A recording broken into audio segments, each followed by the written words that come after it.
Hi everyone, and welcome to our second lesson for World Book Day 2021. And we're going to carry on with the story that we started in our first lesson. We're going to read the second instalment in the story today, complete some questions about the text, and we're going to review your predictions from the first lesson and make some more predictions, at least one more prediction. So what do we know so far? So if you remember from the previous lesson, Judith is on holiday in Canada with her family, and the holiday is about to end and they'll be flying home. Judith has had a terrible nightmare that has made her think she's going to die in a plane crash. The flight number is Flight 715. So that's where we got to after yesterday's lesson, lesson 1. Let's go now pick up where we left off. This is installment 2. She left the bathroom and went back into her bedroom to get dressed. Sweatshirt, jeans, trainers, and a baseball cap. Her parents were also awake and had quickly fallen into the chaos of last-minute packing. "Where are the tickets?" she heard her dad call out from the other room. "By the bed." That was her mum. Sandra Fletcher worked as a hospital administrator. She had taken unpaid leave in order to make the trip. And in a few hours' time, the four of them would be boarding a plane, Flight 715, to London, and they would all die. At 6 minutes, the plane was due to land at 6:15 in the morning. Something would go horribly wrong, and, "Do you want some breakfast, girls?" Mark Fletcher had put his head round the door, breaking off Judith's thoughts. He was a fit, athletic man in his early 40s, just a few streaks of grey in his hair. "I'm starving." Maggie was standing on her bed. Now she began to jump up and down, her pigtails flying. She was excited about the flight, Judith thought. The flight. She said nothing while Sandra served up the last Canadian breakfast, waffles and crushed-up bacon with maple syrup. There were cases everywhere. The family had taken so much luggage with them that they had almost been charged extra at Heathrow. And since then, they'd added several kilograms of souvenirs, clothes, and, ever since the girls had found they were half price in Canada, rollerblades and CDs. Her mother pushed a plate in front of her, but she ignored it. She had been frightened by what had happened, but she was also almost as frightened as the thought of what she now had to do. "What's the matter, Judith?" Mark Fletcher had noticed the look on his daughter's face. "I'm not going home." And there it was. She'd done it, said it as easy as that. Mark laughed. "Thinking about school, are you?" "Holidays have to end sometime, Judith," her mother said. "No." Judith's face was almost expressionless. "I'm not going on the plane." Her parents exchanged a look, a little puzzled now. "What do you mean?" the father asked. "She's scared." Maggie giggled and dipped her finger into the maple syrup, drawing a circle on her plate. "The plane's going to crash," Judith said. "I'm not going on it. None of us are." Sandra had been holding a mug of coffee. She put it down. "What are you talking about, darling?" she said. She sounded so reasonable, but Judith knew she wouldn't be that way for long. "You've never been scared of flying?" "I'm not scared. I'm not scared of flying, but I'm not going on that flight 715. Mark smiled, still trying not to take his daughter too seriously. "Can't change the tickets," he said. "You know that." "We can buy new ones." "Do you have any idea how much that would cost?" "There's no question of buying new tickets," Sandra exclaimed. "What is all this, Judith? Why are you being so silly?" "I'm not being silly." She had to tell them, even though she knew what they would say. "I had a dream." "A dream?" Her mother relaxed. Judith thought she was relieved. A dream was something she could handle. It was something she understood. "We all have bad dreams," she said. "It's only natural." Mark took over from his wife. "It's a long flight, uncomfortable. Airline food." Yuck. That was Maggie's contribution. "Nobody enjoys flying," Mark went on. "But just because you have a bad dream about something doesn't mean anything is going to happen." Judith felt sudden sadness. She had never known her parents to be so predictable. "It wasn't an ordinary dream," she said. "It was different. I was in a cemetery." "We don't really need to hear about it," Sandra interrupted. She was a little bit angry now, and somehow that was predictable too. "For heaven's sake, you're 13 years old now, Judith. You know what dreams are." You'll have forgotten it before we get to the airport, Mark said. I'm not going to the airport. Mark and Sandra looked at each other again, suddenly helpless. Judith knew what they must be thinking. She had never behaved this way before, but she had never felt this way either. Even now, sitting with a breakfast in front of her and cases everywhere, everything so normal, she felt as if she were only half there. The other half was still trapped in the dream, and she knew. That was the worst of it. She knew with cold certainty that she was right, but that there was nothing she could do or say that would persuade them. Judith had never been more alone. Her father tried another approach. Humour her, reason with her, and if that doesn't work, get angry with her. Practical Parenting for Difficult Daughters, Chapter 3. This is ridiculous, Judith. Nothing's going to happen to the plane. You're just upsetting Maggie. Anyway, there's no point arguing about it. We're leaving on flight 715 at midday. If you're really so childish that you're going to let a dream upset you, that's your look out. But what if I'm right, Dad? Judith knew it was hopeless, but she had to try one last time. What if it wasn't a dream? What if it was something more? You don't believe this nonsense. You never believed it. You've been watching too much television. You know, Judith, this is so stupid. And it was that last line, the scorn and superiority in her father's voice, that resolved her. She had known what she was going to do almost from the moment she had left the bathroom, but she'd been unsure she would have the strength to do it. Now she acted, without thinking. Suddenly she stood up. Then, before anyone could stop her, she pushed away from the table, jumped over one of the suitcases and ran out of the room, slamming the door behind her. Judith, her father called out, but even if he had guessed what Judith was planning, it was already too late. Judith ran across the hall, her heart thudding so hard it made her ears ring. Without stopping, she reached the front door. It wasn't locked. Her hand was trembling as she turned the handle and opened it, and then she was out in the warm sunshine, running across the lawn and onto the pavement. The sidewalk, that's what they call it in Canada. It was a crazy thought, but it was all crazy. She was crazy. That was what her parents would think before they murdered her. She would worry about that later. The apartment was on Robson Street in one of the busiest parts of Vancouver. In less than a minute, Judith had been swallowed up by the crowd of morning commuters. Even if her parents had realised what she had done and followed her out, they would never find her. She'd been round the city only the day before and knew where she was going. She made her way down to the waterfront and found a snack bar with a view across the lake to the Burrard Inlet, with mountains and pine trees behind. She had $10 in her pocket, enough for a few drinks, enough to allow her to stay as long as she needed. Judith Fletcher eased herself into a plastic chair, pulled a baseball cap down over her eyes, hiding herself from the world, and prepared to wait until the flight had left. So, now we're going to look at some language and structure type questions, and you're going to have a go answering these during the rest of this lesson time.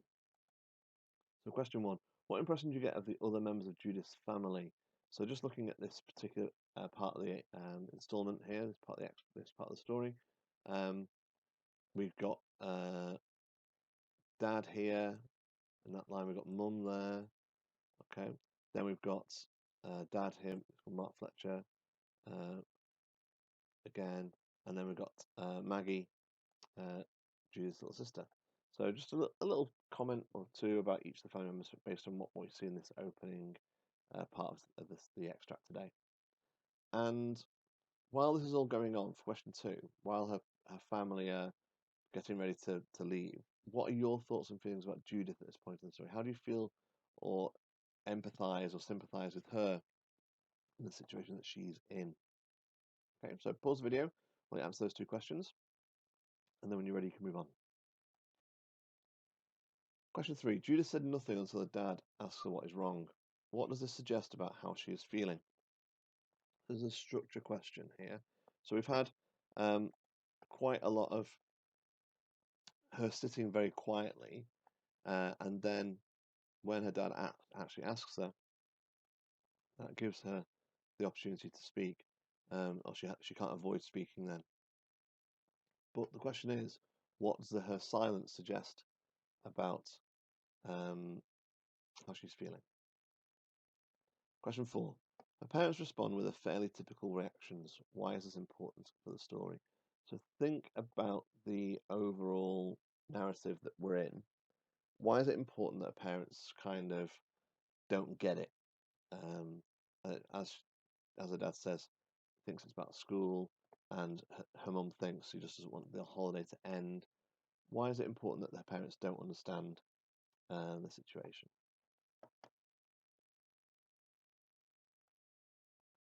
Question 5.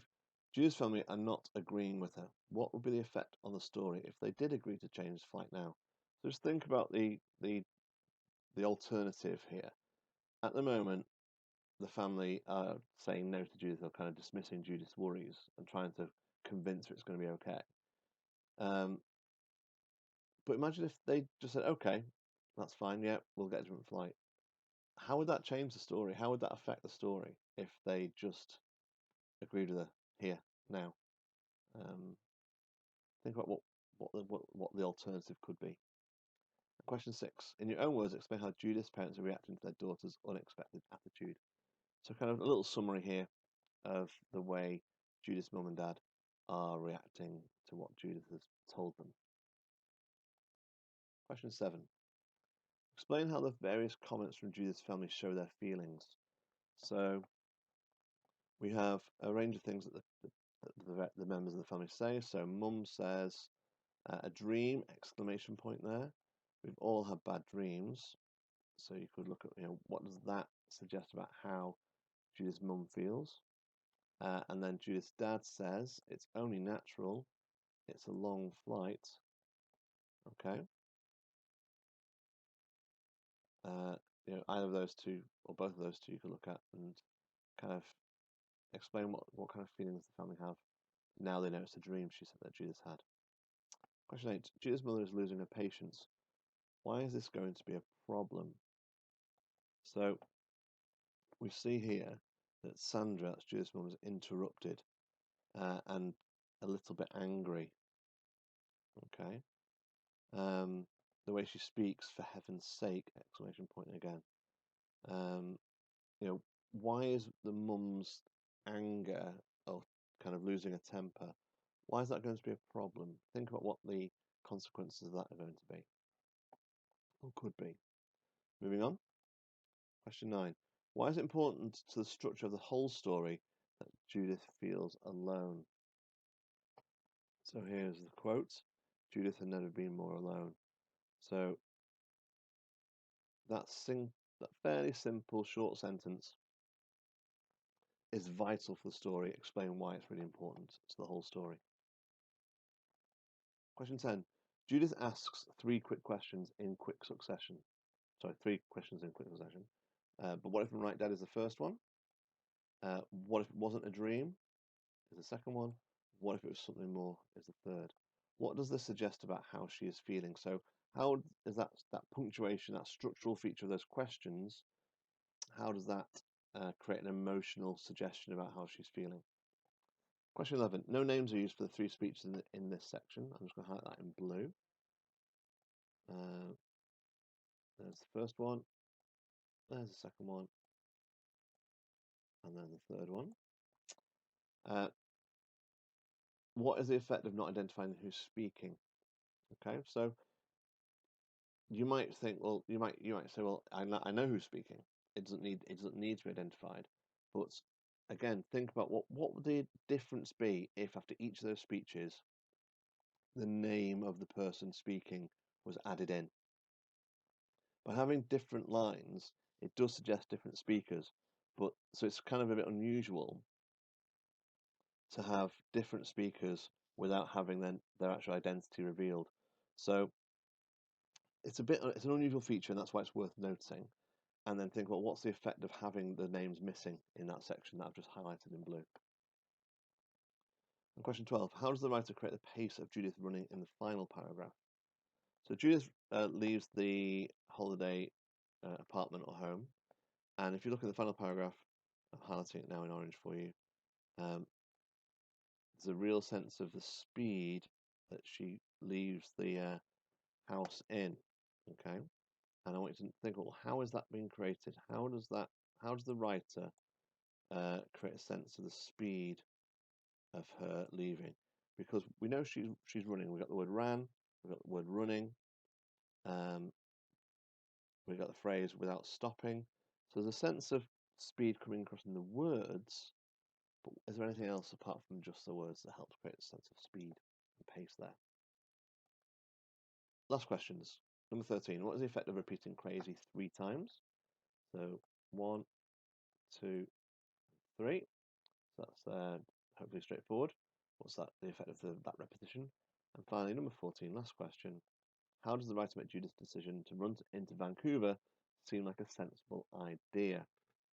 So this is the bit here which is in Vancouver, and got 3 paragraphs there.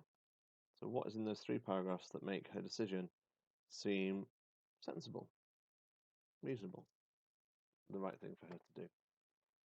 Okay. Good luck with those questions, and when you're ready, you can move on to the final part of the lesson. So, yesterday, or in lesson 1, whenever you did lesson 1, you have made some predictions about what you thought was going to happen in the story. I would like you to now look at those predictions and see if any of them have come true. Did you predict that there's going to be like a kind of family argument about the dream? Did you predict that Judith was going to feel that she was alone and her parents didn't understand her and her family didn't quite get what she was talking about? Did you predict that she'd run away as a way of coping with the situation? If any of those predictions were made, well done. You may have made predictions that haven't happened yet. You might still have got predictions from yesterday or lesson 1, which you haven't. You can't say, well, they've not come true yet, or they're wrong because they're not wrong because they haven't happened. So you might look at those, but you might think now, well, hang on, I think the story's going in a different direction. So you might want to adjust those predictions based on what you've read today. So you should have done 14 answers, or as many as you could get done in the time, and now you're on a kind of reviewing your predictions from lesson 1 and updating them with 3 more predictions if you can. Okay, guys, we'll finish this story in our next lesson. Can't wait to see how it ends. Take care now. See you soon.